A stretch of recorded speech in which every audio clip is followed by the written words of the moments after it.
Hello friends, ఎలా ఉన్నారు? కష్టాలు చన్నీళ్ళ వంటివి. మొదట్లో ఇబ్బందిగా అనిపించినా వాటిని తట్టుకుని దృఢంగా నిలబడితేనే సుఖం మీ సొంతమవుతుంది. మీ పట్టుదల ఎలా ఉండాలంటే మిమ్మల్ని భూస్థాపితం చేయాలని ప్రయత్నించే వారికి మీరు విత్తనం లాంటి వాళ్ళని నిరూపించాలి.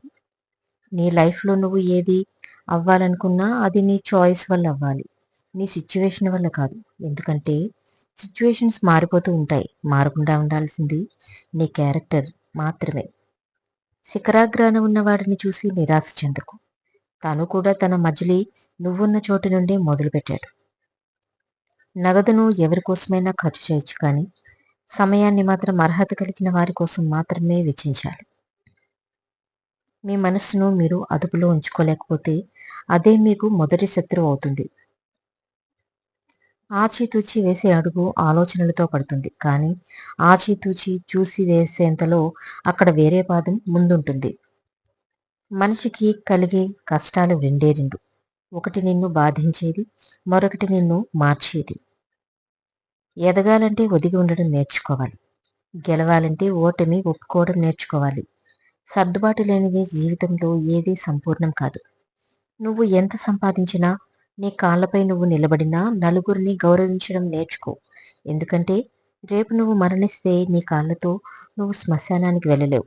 ఆ నలుగురే నిన్ను కాటి వరకు మోసుకెళ్ళేది. ఇతరుల మనోభావాలతో ఎప్పుడూ ఆడుకోవద్దు. ఒకవేళ మీరు గెలిచినా వాళ్ళ దృష్టిలో చెడ్డవాళ్ళుగా మిగిలిపోతారు. ఎవరో అడిగారు సమాజాన్ని ముందుకు తీసుకెళ్లడానికి ఏం చేయాలి అని. ఒక తెలివైన వారు ఇలా సమాధానం ఇచ్చారు: కాళ్ళని కాకుండా చేతులను పట్టుకొని లాగండి అని. మరిగే వేడి నీటిలో ప్రతిబింబం ఎలా కనబడదో ఆవేశంలో ఉన్న మనస్సుకు పరిష్కారం కూడా అలాగే కనిపించదు.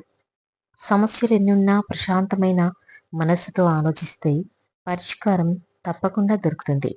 సమస్యలు లేకపోతే జీవితంలో కొత్తదనం లేనట్లే. మీరెప్పుడూ ఓడిపోలేదంటే ఎప్పుడూ కొత్తగా ఏది ప్రయత్నించలేనట్లే. సుత్తితో ఒక దెబ్బ వేయగానే బండరాయి ముక్కలవదు. దెబ్బ వెనుక దెబ్బ వేయాలి. ఒక ప్రయత్నంలోనే విజయం సిద్ధించదు. ఎడతెగని ప్రయత్నం కావాలి. జీవితంలో గెలుస్తామా ఓడిపోతామా అనేది ముఖ్యం కాదు. సరైన దారిలో ప్రయాణిస్తున్నామా లేదా అనేది చాలా ముఖ్యం. గెలుపు కంటే పోరాటమే గొప్పది. ఎవరికీ మీరు వెలుగులా ఉండకూడదు. వారి పని కాగానే ఉఫ్ అని ఊది వెళ్ళిపోతారు. మీరు ఏ విషయంలోనైనా ఫెయిల్ అయ్యారు అని అన్నారంటే మీరు దాన్ని సాధించడానికి అసలు ప్రయత్నించినట్టు లెక్క. ఎందుకంటే నిజాయితీగా ప్రయత్నిస్తే సాధించలేనిది ఏదీ లేదు. విలువలేని మనుషుల దగ్గర రోజు ఉండే బదులు విలువిచ్చే వారి దగ్గర ఒక్క క్షణం ఉన్నా చాలు. నీ స్నేహితుడిని అతిగా నమ్మకు. ఎందుకంటే రేపు అతనే నీకు శత్రువు కావచ్చు. శత్రువుని అతిగా ద్వేషించుకో. రేపు అతనే నీకు నేస్తం కావచ్చు. స్నేహమైన ద్వేషమైన మితిమీరకూడదు. మీ తప్పులను పొరపాట్లను మీ ఎదుటే చెప్పి మీ గొప్పతనాన్ని ఇతరుల ముందు చెప్పేవాడే నిజమైన మిత్రుడు. ఒక వ్యక్తిని అభిమానిస్తే వారిలోని మంచితో పాటు లోపాలను కూడా స్వీకరించగలగాలి. అప్పుడే స్నేహమైన బంధమైన ఎప్పటికీ నిలిచి ఉంటుంది. కాలక్షేపం కోసం చేసే కొన్ని వేల స్నేహాల కన్నా నీ కోసం ఆరాటపడే ఒక మంచి హృదయం ఉన్న స్నేహం ఒక్కటైనా చాలు. పరిచయానికి మాటలు అవసరం లేదు. చిన్న చిరునవ్వు చాలు. స్నేహానికి గ్యారంటీ అవసరం లేదు. నమ్మకం ఉంటే చాలు. నువ్వు బాధపడతావని అబద్ధం చెప్పేవారి కంటే నువ్వు బాధపడినా పర్వాలేదని నిజం చెప్పేవారినే నమ్మాలి. కర్పూరం చూడటానికి తెల్లగా ఉంటుంది. ముట్టుకుంటే చల్లగానూ ఉంటుంది. దానిని అంటిస్తేనే సెగలు కక్కుతుంది. మనిషి కూడా అంతే. ఎంత సాత్వికమైన తత్వం ఉన్నా గుండెల్లో మంటలు రేగనంత వరకు ఓర్పుగానే ఉంటాడు. మంటలు పుట్టిన మరుక్షణం తనలోని మరో మనిషి దర్శనమిస్తాడు. జీవితంలో మీరు కొందరితో వాదించాలి. ఇంకొందరికి నచ్చచెప్పే ప్రయత్నం చేయాలి. మరికొందరితో మౌనంగా ఉండాలి. చాలాసార్లు మీరు ఒకటి చేయవలసిన చోట ఇంకొకటి చేయడం వల్లనే ఇన్ని సమస్యలు వస్తున్నాయి. ఏ పరిచయం ఎంతవరకు సాగుతుందో తెలియదు కానీ ప్రతిరోజు పలకరింపు ఆ పరిచయానికి ప్రాణం పోస్తుంది. జీవితాన్ని మించిన గ్రంథం లేదు. అంతరాత్మను మించిన గురువు లేదు. అనుభవాన్ని మించిన పాఠం లేదు. సాధనను మించిన తపస్సు లేదు. ఏ వేలు పట్టుకోకుండా నడక నేర్వలేరు. ఎవరి సాయం పొందకుండా జీవితంలో ఎదగలేరు. నడక నేర్పిన చేతిని, పొందిన సాయాన్ని జీవితంలో మర్చిపోకూడదు.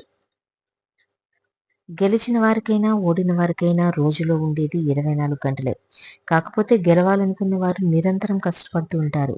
ఓడిపోయేవారు అంతసేపు కష్టపడాలా అని బాధపడతారు. జీవితం ఎప్పుడూ సవాళ్ళను విసురుతూనే ఉంటుంది. వాటిని ఎదుర్కొని నిలిచిన వాళ్ళే విజేతలవుతారు. ఒక నిజం ఆ క్షణం మాత్రమే బాధపెడుతుంది కానీ, ఒక అబద్ధం జీవితాంతం బాధపెడుతూనే ఉంటుంది. నీ ఆనందాన్ని పంచుకునే వారికంటే, నీ బాధలను పంచుకునే వారికి ఎక్కువ విలువివ్వు. చేసే పని చిన్నదని సిగ్గుపడకు. కోట్లు కూడబెట్టిన ప్రతి ఒక్కరూ మొదట కోటికి లేనివారే అని మరువకు. తల వంచి ఒకసారి నన్ను చూడు, మరలా నిన్ను తలెత్తుకునేలా చేస్తాను అని మొబైల్ అంటే, తలదించి నన్ను చూస్తే ఎప్పుడూ తలదించకుండా చేస్తానని పుస్తకం అంటుంది.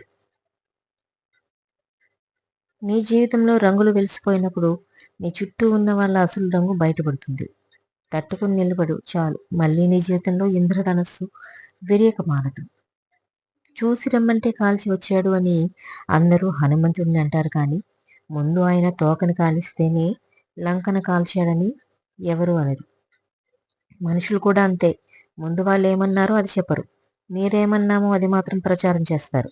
మాటలతోనూ రాతలతోనూ. మిమ్మల్ని బాగు చేసే వాళ్ళు ఎవరూ లేరు, శక్తివంతులని మీకు మీరు భావిస్తే తప్ప. కొన్నిసార్లు నీకు నువ్వే భుజం తట్టుకోవాలి. ఎందుకంటే ఈ లోకంలో తట్టేవారి కంటే నెట్టేవారే ఎక్కువ. కోపంగా మాట్లాడే వాళ్ళని నమ్మొచ్చు కానీ, మనసులో ఏదో పెట్టుకుని నవ్వుతూ నటించే వాళ్ళని మాత్రం నమ్మకూడదు. క్షణంలో సంతోషం, క్షణంలో బాధ. అందమైన ప్రపంచంలో అర్థం కాని జీవితం. ఈర్ష్య, అసూయ 2 కనులలో నలుసు లాంటివి. వాటిని మనసులో నుండి తొలగించుకుంటేనే మీరు స్వచ్ఛమైన, నిర్మలమైన ప్రపంచాన్ని చూడగలరు. ఆనందంగా ఉండగలరు. జీవితం అనుకుంటే పోయేది కాదు, రాసుకుంటే వచ్చేది కాదు. ఈ రంగస్థలంలో నువ్వు, నేను అందరం పాత్రధారులు మాత్రమే. రాసేవాడు పైన ఉన్నాడు, నటించేవాళ్ళు నీతో ఉన్నారు.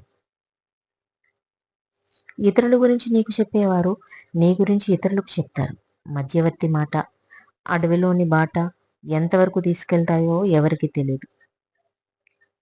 ముఖం ముందు ఓ మాట, వెనుకో మాట మాట్లాడేవారి మాట సోషల్ డిస్టెన్స్ పాటించాలి. వీరు కరోనా కంటే చాలా ప్రమాదకరమైన వారు. ఒక కొవ్వొత్తితో 1000 కొవ్వొత్తులను వెలిగించవచ్చు. అలాగే సంతోషాన్ని ఎంతమందికి పంచినా తరగదు. ఎవరి గురించి ఎక్కువగా ఆలోచించుకో, అది మనశ్శాంతిని దూరం చేస్తుంది. ఏం జరిగినా దైవ నిర్ణయం అని భావించు, మనసు ప్రశాంతంగా ఉంటుంది.